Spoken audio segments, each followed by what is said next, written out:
How to return items on Shopee. Hello everyone. In this video, I will show you how to return items on Shopee. To return an item on Shopee.com, start by opening your web browser and searching for Shopee.com. Once you're on the site, select your country from the home page. Then, tap on your profile from the top right corner. From there, choose the My Account option on the left side of the screen. You will be presented with several options, including My Account, Purchase Notifications, and Vouchers. Select My Purchases to see all the orders you've already paid for, whether they're complete or cancelled.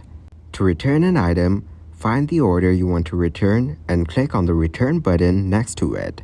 You will be asked to explain why you want to return the item, and then the return process will proceed. Once the return is verified, the item will be returned to the shopping platform. Thank you guys for watching this video. Hope you got some value. Make sure to like the video and subscribe to the channel to get notified of new videos. See you in the next one.